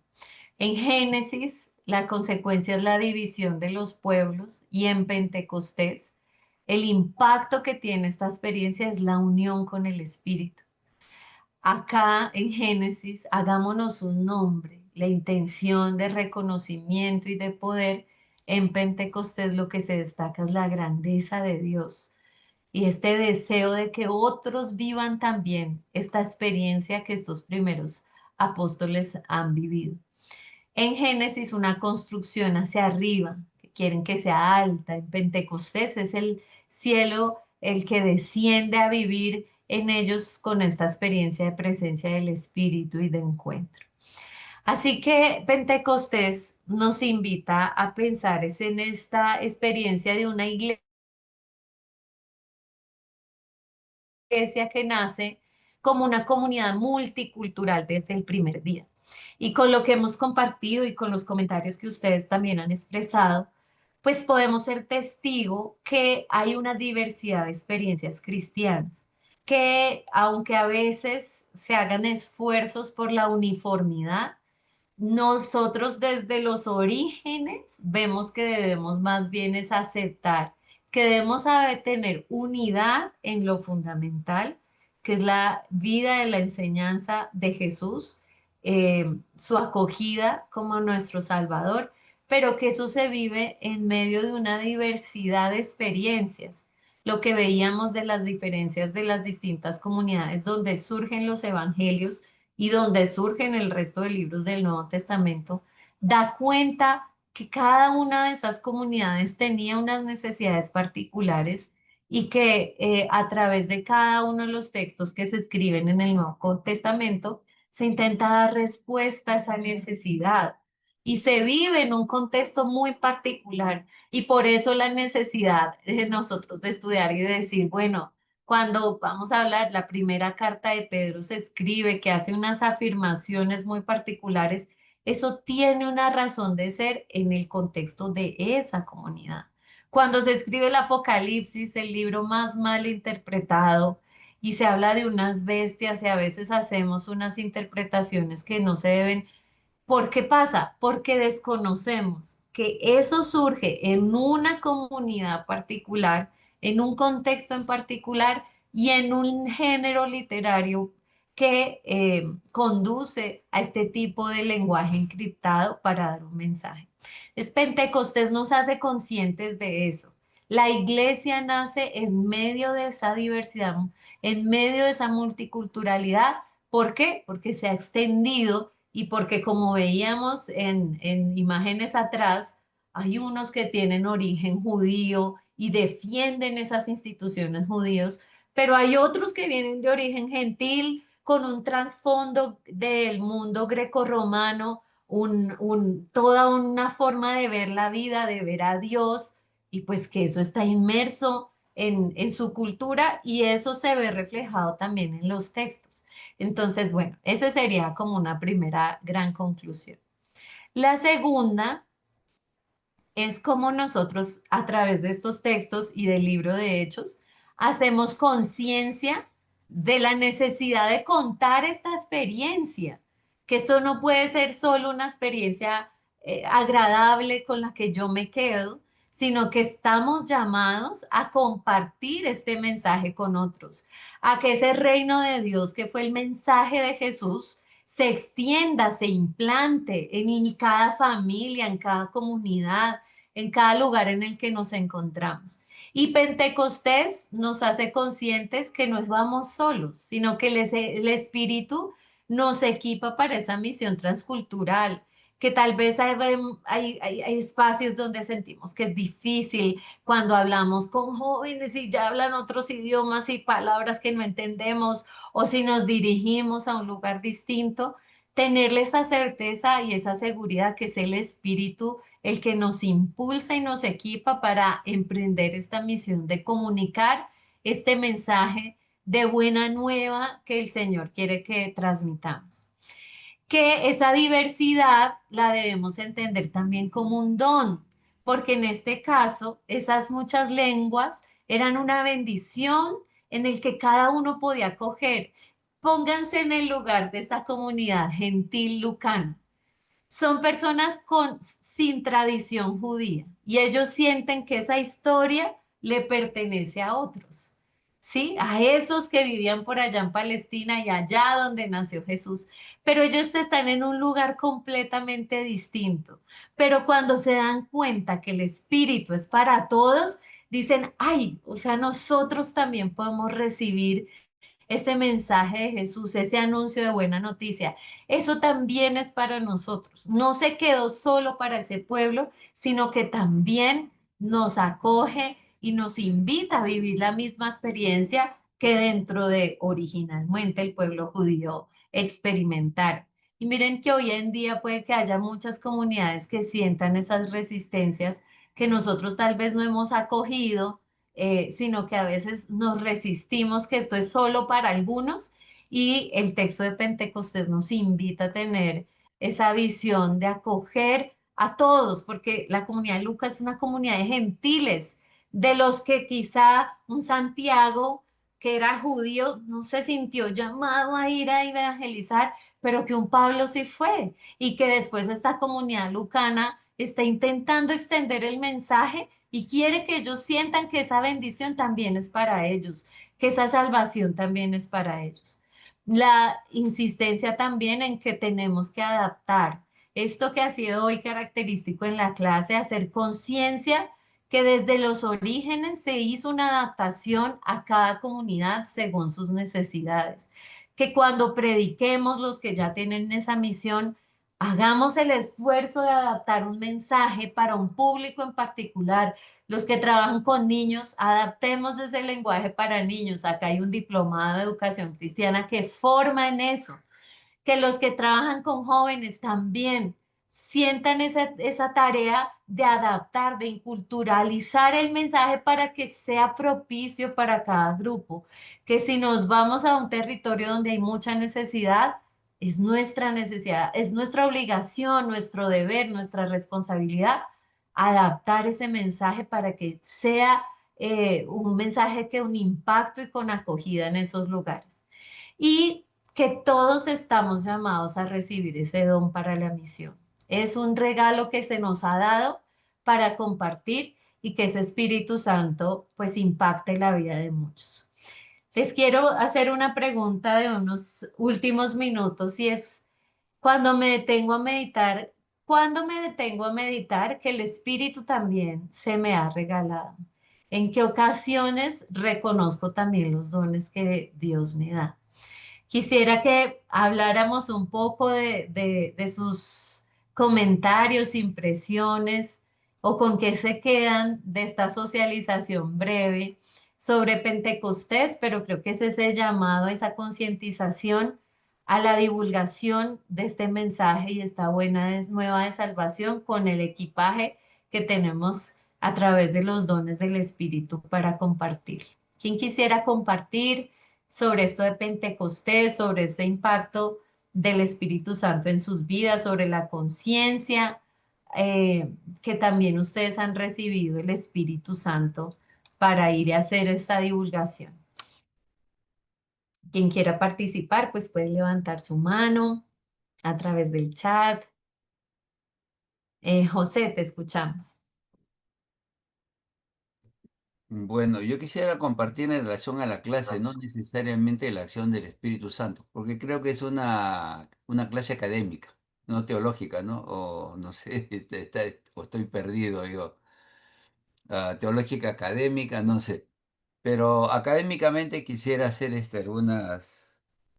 algunas cositas. En relación al Pentecostés, sabemos que en el tiempo israelita, no judía, estamos hablando perexilio, seguramente se instalaron 3 fiestas de peregrinaciones Ujú. obligatorias a los varones. Y estas 3 fiestas fueron pues el Pesaj, el Shavuot y el Sukkot, ¿no? Y cada hombre tenía que hacer, o con familia o sin familia, viajar a un lugar donde se supone que Jehová o Yahvé o él había establecido para que puedan realizar sus ofrendas. En el caso de Pesaj, inicialmente se hacía en cada uno de los lugares en los que ellos estaban. Bueno, para hacerlo cortito. Entonces, en el caso del Pesaj, que se acompañaba posteriormente, porque el Pesaj no es fiesta, luego han alterado el Nuevo Testamento porque lo llaman la fiesta de la Pascua y el Pesaj nunca fue fiesta. Lo que le acompaña a la fiesta se llama los panes sin levadura. Esa es la fiesta, que dura 7 días. Y contado de ahí, hay los 49 días para el día siguiente celebrar recién el Shavuot, que es el Pentecostés, ¿no? Que para el pueblo judío era recibir, ya lo interpretaron así ya los sabios judíos, recibir el no, ya no me acuerdo cómo se pronuncia esa palabra en hebreo, pero recibir los 10 mandamientos, que no pueden ser 10 porque para 40 días no se puede recibir 10 órdenes de ayuno o estar en la montaña, los 10 mandamientos, y igualarlo según la mentalidad ya de los discípulos en el Pentecostés, porque hubo una mentalidad de poder igualar a Jesús con el Moisés del Antiguo Testamento, con el Moisés para el Nuevo Testamento, porque las situaciones se dan igual. Cuando salieron de Egipto no salió solamente un pueblo, vamos a poner un pueblo israelita, salió un pueblo combinado, múltiple. Eran 70 naciones que salieron, incluyendo Israel. Entonces, cuando llegaron al monte Sinaí, hubieron 70 idiomas que se hablaron. Cuando vino el Pentecostés, los discípulos, sobre los cuales llegó el Espíritu Santo, dice hecho que solamente eran galileos. Y así que Jesús no tuvo ningún discípulo en Jerusalén. Solamente eran galileos. O, en su defecto, solamente el Espíritu Santo llegó sobre los galileos. Quiere decir, eran 12. Pero de esos 12, o algo más que hubieron, deben haber hablado por lo menos 20 idiomas, porque si hacemos la referencia uno por uno, 17 idiomas a los que menciona la Escritura, entonces, pero habían 70 pueblos representados también en el Pentecostés. Entonces, estamos igualando las dos experiencias. Fuego por un lado, fuego por el otro lado. La diferencia tenemos que los primeros 4 versículos en el Éxodo, Dios habla y después ya no vuelve a hablar más, porque el pueblo no le puede escuchar. Y hablan los ángeles. Y según ya la versión 70, dicen que es los ángeles quien habla, ¿no? O es Moisés ya el que se... Entonces tenemos que en este caso comparando, ya son los discípulos los que hablan, es decir, ya los representantes, ¿no es cierto? Y habla un nuevo idioma, claro, porque los 70 ángeles que hablaron en el monte Sinaí fueron 70 idiomas. Y los discípulos hablaron también lenguas de otros países. Entonces, hay una semejanza que el escritor trata de relacionar lo que pasó en el Sinaí y lo que está pasando ahorita. Así, ya tenemos un nuevo Moisés para los cristianos. Nuestro nuevo Moisés es el resucitado. Jesús, el resucitado, porque Pedro predicó a un resucitado, y tenemos un Moisés que viene desde las escrituras hebreas, no judías, hebreas, porque judío aparece posterior al exilio. Entonces, tenemos ahí esa comparación, ¿no? Entonces ya tenemos un Moisés. Entonces Jesús para nosotros es Moisés. Bueno, José nos está haciendo, y miren, pues desde lo que la escritura pues nos permite, tú lo estás haciendo una vinculación desde Moisés con el Éxodo en paralelo al texto de Pentecostés. Yo hice una propuesta desde la Torre de Babel y las distintas acercamientos que nos permite la exégesis, pues con los distintos argumentos se puede hacer ese tipo de paralelos. Con lo que dijiste a la introducción, todo estudio académico en el campo de las ciencias bíblicas tiene un objetivo y es que se convierta en un mensaje de teología para la comunidad. Siempre va a tener, la exégesis no puede quedarse solo en el plano de la interpretación del texto, que es la respuesta de qué dice el texto tal y como está. Siempre nuestro interés y la invitación al estudiar la Biblia es que hagamos ese puente hermenéutico que permita hacer una actualización y tenga un mensaje también para la iglesia de hoy. Entonces, el ejercicio completo de lo que denominamos teología bíblica incluye la exégesis y también la actualización o el ejercicio hermenéutico, que verá la invitación a través de este ejemplo del Pentecostés, en el que tú haces una propuesta de paralelismo desde el Éxodo y yo hice también una propuesta desde la Torre de Babel y miren cómo el estudio nos permite hacer este tipo de vínculos o puentes entre estos textos que indudablemente cuando se escribieron, los escritores tenían en mente estas experiencias previas del Antiguo Testamento.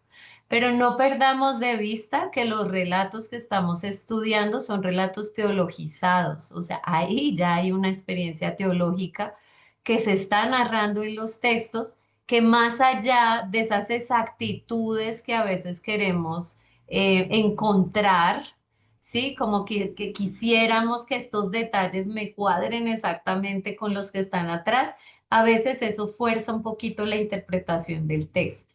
Entonces hay que tener cuidado, aunque pareciera que existen esas vinculaciones y pueden generar como esa novedad, también puede que estamos haciendo forzar el texto a decir algo para que cuadre con lo que tenemos en un relato previo del Antiguo Testamento. Pero te agradecemos el aporte, José, con los estudios que has hecho, pues se nota en toda la escritura.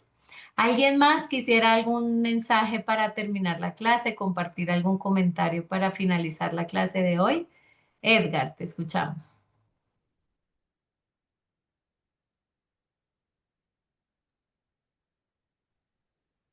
Muy buenos días. Buenos días. Todavía. Solo para hacer un pequeño énfasis referente a lo de la Torre de Babel, los idiomas que habla Hechos. Creo que ya va al cierre, menos de un minuto lo voy a hacer. Guatemala está celebrando, creo que todo el mundo, el Día Internacional de los Pueblos indígenas. Yo soy indígena y los idiomas tienen que ver mucho. Guatemala cuenta con 23 idiomas, además de los dialectos que cuando fue la Torre de Babel, pues especiaron los idiomas. Gracias a Dios que el Señor nos da la oportunidad de hablar idiomas diferentes. Y así como pasó en el Pentecostés, que el Señor le mostró algo especial a Pedro. Entonces, él, por las tradiciones que él tenía, casi no entendía, pero Dios le mostró, el Espíritu Santo le mostró que tenía que aceptar. Es un comentario nada más. Bendiciones. Gracias, Edgar. Gracias por el comentario. Bueno, entonces nos encontraremos el próximo fin de semana con los dos módulos del Nuevo Testamento. Leticia, no sé si tienes algo para compartir con los estudiantes. Ah, creo que está cerrando también el otro. Entonces, bueno, el próximo sábado nos encontramos para los dos módulos y ya saben que pueden hacer todos los aportes y preguntas a través del campus bíblico. Allí pueden encontrar el material y todos los demás materiales que ustedes van a poder utilizar para profundizar este estudio. Que tengan un buen fin de semana. Muchas gracias, Muchas profe. gracias. Muchas gracias. Gracias, Dios bendiga. bendiciones. Muchas Gracias. gracias, Gracias. profesora. Gracias. Dios le bendiga. Bendiga. Gracias, Dios los bendiga. Gracias. Gracias. Gracias. Gracias. Gracias, gracias. Duras. Gracias. Gracias. Bendiciones. Gracias. Bendiciones. Gracias. Bendiciones.